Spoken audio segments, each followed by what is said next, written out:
తిరుపతి జిల్లా Pakala police station పరిధిలో ద్విచక్ర వాహనాలు దొంగతనాలు చేస్తున్న దుండగుల్ని పోలీసులు అరెస్ట్ చేశారు. నేండ్రకుంట అండర్ బ్రిడ్జ్ వద్ద వాహనాలు తనిఖీ చేస్తుండగా 4 వ్యక్తుల బైకులపై పారిపోయే ప్రయత్నం చేయడంతో పట్టుకున్నట్లు చంద్రగిరి ఇన్ఛార్జ్ డీఎస్పీ నర్సింగప్ప తెలిపారు. అదుపులోకి తీసుకుని విచారిస్తుండగా వారు బైకుల్ని చోరీలు చేస్తున్నట్లు అంగీకరించారని చెప్పారు. చెడు వ్యసనాలకు అలవాటు పడి చైన్ స్నాచింగ్లు, దొంగతనాలకు పాల్పడుతున్నారని డీఎస్పీ వెల్లడించారు.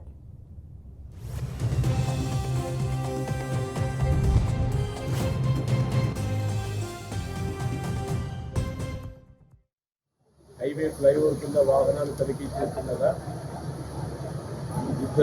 రెండు మోటార్ సైకిల్ పై 4 వ్యక్తులను పోలీస్ వారి నుంచి పారిపోయే ప్రయత్నం చేస్తే వాళ్ళని పట్టుకొని విచారించడం, వాడు గతంలో చేసినటువంటి నేరాలు అంటే మనకు 2016వ తారీఖు నేండ్రగుంట దగ్గర మహిళలో గొంతులో నుంచి లాక్కెళ్ళినటువంటి బంగారు చైన్తో సహా పెనుమూరు, పూతలపట్టు ఆ పోలీస్ స్టేషన్ పరిధిలో ఈ విధంగానే చైన్ స్నాచింగ్స్, తర్వాత కవడంపల్లి పెనుమూరు పోలీస్ స్టేషన్లో ఒకటి పగలపూట దొంగతనం చేసి అందులో సుమారు 10 గ్రాములు 10.5 గ్రాములు వివిధ రకాల చిన్న చిన్న ఆభరణాలు దొంగతనం జరిగింది.